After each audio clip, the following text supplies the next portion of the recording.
आपको ये लैब चला रहा था तब मैंने देखा कि ये अभिषेक मिश्रा जी पत्रकार जो हैं ये अपनी भाषण दे रही हैं, तो आपकी ये देते हुए मैंने भाषण नहीं देता मैं, ये मतलब बोल रहे थे पत्रकार नहीं तो आश्चर्य हमको आपकी भाषाएं ये जो सरकार के लिए जगह जगह पे आप वो कर रहे हैं, इसके बारे में हम तो भाषण नहीं था, लेकिन हमको आश्चर्य जिस चीज़ को लेकर हुआ वो कि आमतौर पर बिहार की जो राजनीति की खबरें होती है, बिहार से जुड़ी हुई राजनीतिक खबरें, उस पर मैं बात करता हूँ, उस पर वीडियोस बनाता हूँ। उत्तर प्रदेश की सियासत से बहुत कुछ लेना देना हमारा होता नहीं है, लेकिन जब आपने कहा कि आप देखते हैं उत्तर प्रदेश के हैं, कानपुर के हैं, तो हमें बहुत खुशी हुई है।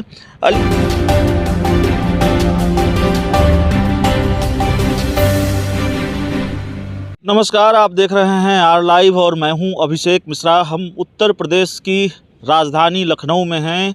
उत्तर प्रदेश में विधानसभा का चुनाव होना है और उत्तर प्रदेश की सियासत में इस विधानसभा चुनाव से सब कुछ तय होना है, बहुत कुछ तय होना है।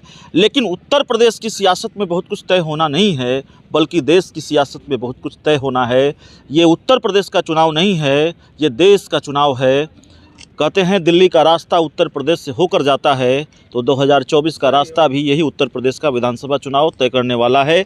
लेकिन कवरेज के दौरान हमें राम नरेश जी मिल गए। इस वक्त हम गोमती रिवर फ्रंट में हैं और बड़ा आश्चर्य हुआ जब राम नरेश जी ने कहा कि मैं आपको अक्सर देखता हूं और आज आप मिल गए।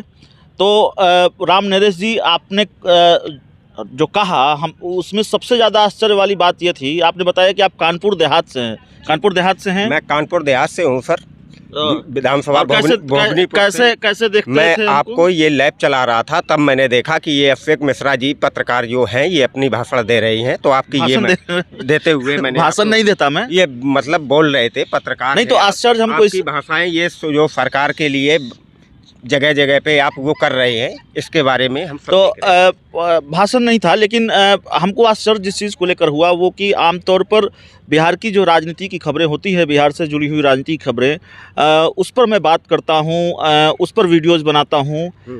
उत्तर प्रदेश की सियासत से बहुत कुछ लेना देना हमारा होता नहीं है, लेकिन जब आपने कहा कि आप देखते हैं उत्तर प्रदेश के हैं, कानपुर के हैं, तो हमें बहुत खुशी हुई है। लेकिन ये वीडियो हम सिर्फ इसलिए नहीं बना रहे हैं कि इन्होंने मेरी तारीफ़ की, ये हमको देखते थे। ये वीडियो इसलिए हम बना रहे हैं कि इन्होंने हमको आईना भी दिखाया है, इन्होंने कई सवाल भी उठाए हैं और इन्होंने कई सुझाव भी दिए हैं। राम नरेश जी चनाचूर बेचते हैं इस गोमती रिवर फ्रंट में, जिसका जिक्र अखिलेश यादव अपनी उपलब्धियों में बार बार करते हैं। लेकिन कुछ शिकायतें भी हैं इनको हमसे और हम जैसे पत्रकारों से। इन्होंने हमको आईना भी दिखाया है। क्या शिकायत है बताइए? शिकायत मेरी ये है कि मैं ये कहना चाहता हूँ माननीय श्री अखिलेश जी से कि जो इधर से उधर विधायक भाग के आते हैं, बीजेपी वाले सफा में आ रहे हैं, इनको मत मिलाएं, अपनी कोई नया विधायक उतारे और आपकी सरकार हम जैसे पत्रकारों से क्या शिकायत है? हमसे भी आपको शिकायत थी कि आप ये सवाल नहीं करते। हाँ, यही मैं आपसे कहना चाहता था कि आप भी ये सवाल को जवाब आगे तक पहुँचाएँ कि सब पार्टी सुजैसे हो जाए। सिर्फ राजनीतिक दलों से बात न करें, लोगों से बात न करें, राजनीतिक दलों से यह भी पूछे कि दूसरे पार्टियों से आने वाले लोगों को टिकट क्यों मिल रहा है, अपनी पार्टी के नेता को टिकट नहीं दे रहे हैं। जी हाँ, ये बात पूछनी चाहिए उनसे भी, क्योंकि पार्टी वही है, आदमी वही है। जब इस सरकार में भला नहीं हो रहा है, वो उधर से टूट के इधर आ गए, फिर भी भ्रष्टाचार तो वही रहेगा। राम नरेश जी जाएंगे कानपुर देहात वोट देने के लिए? कानपुर देहात में जाऊंगा, भोगनीपुर विधानसभा है, मैं ग्राम मदारीपुर का रहने वाला हूँ जी। तो मैं 15 तारीख को यहाँ से जाऊंगा और अखिलेश जी के साथ मेहनत भी करूंगा। मेहनत भी करेंगे? समाजवादी पार्टी के नेता तो नहीं है? नहीं, मैं कुछ नहीं हूँ, मैं समाजवादी यादव वर्ग से जुड़ी। अच्छा, यहाँ कब से कब तक, सुबह से कितने बजे से रहते हैं? मैं यहाँ सुबह से वही 1 बजे आ जाता हूँ, शाम के 8:30 बजे तक रहता हूँ। तो अभी मैंने आपका चनाचूर खाया है, बड़ा जायकेदार है और आपकी बातें भी बहुत अच्छी है। आपने हमको भी आईना दिखाया है, उसको भी हमने बहुत गंभीरता से लिया है और आपने हमारा हौसला बढ़ाया। आपने ये कहा कि आप हमको देखते थे, ये जानकर भी और ये सुनकर भी मुझे बहुत अच्छा लगा।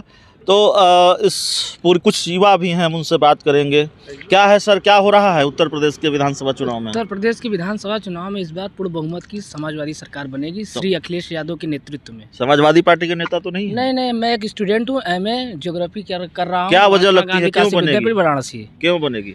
अरे क्यों नहीं बनेगी, ये सरकार का देखिए क्या कर रही है। युवाओं का भी लाठीचार्ज हुआ ना, इलाहाबाद, पटना, कहाँ कहाँ लड़के मराए एनटीपीसी। अगर लड़कों को लग रहा है कि एनटीपीसी में गड़बड़ी हुई है, अगर एग्ज़ाम, मैं खुद एग्ज़ाम देने गया था, तो अगर गड़बड़ है तो उसको आप चेक करिए। इसका मतलब ये थोड़ी है कि युवाओं पे आप लाठीचार्ज कराएंगे, छात्रों पे लाठीचार्ज कराएंगे। तो जिसके बूते आपकी सरकार बनी है, जिसके लिए आप कहें कि हम युवाओं और छात्रों के साथ हैं। बहुत हिचकिचाहट है बोलने में। किसकी जी। सरकार? समाजवादी पार्टी की सरकार। जी। क्यों? लैपटॉप तो नहीं मिला था आपको? नहीं, लैपटॉप हमको क्यों मिलेगा? अभी मैं ग्रेजुएशन का छात्र हूँ। मैं जब लैपटॉप मिल रहा था तब मैं उस टाइम 9वीं में था। हमारे हिसाब से 10वीं और 12वीं वालों को लैपटॉप मिला था जी। तो लैपटॉप, अगर लालच है लैपटॉप देने का, तो मैं बता देना चाहता हूँ कि योगी सरकार में भी हम लोग को ये बोला गया था कि टैब और स्मार्टफोन दिया जाएगा। हमारे हिसाब से लगभग सारे विश्वविद्यालय से लेकर के, हम बनारस के रहने वाले हैं, महात्मा गांधी काशी विद्यापीठ यूनिवर्सिटी में स्टूडेंट है, बीए 3rd ईयर के स्टूडेंट है।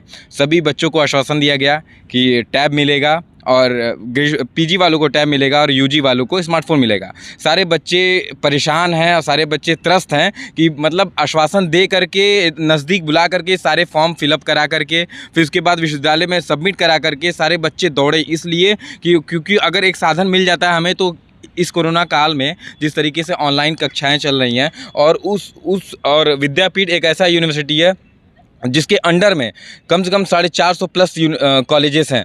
तो हमारे हिसाब से गांव, बहुत गरीब लड़के भी और बहुत गांव क्षेत्र के लड़के भी, उनके पास सुविधाएं नहीं। अगर वो एक आशा था उनके पास कि एक स्मार्टफोन मिलेगा तो हम अपना शिक्षा एक बेहतर तरीके से कर सकेंगे, ऑनलाइन क्लासेस चल सकेंगे। लेकिन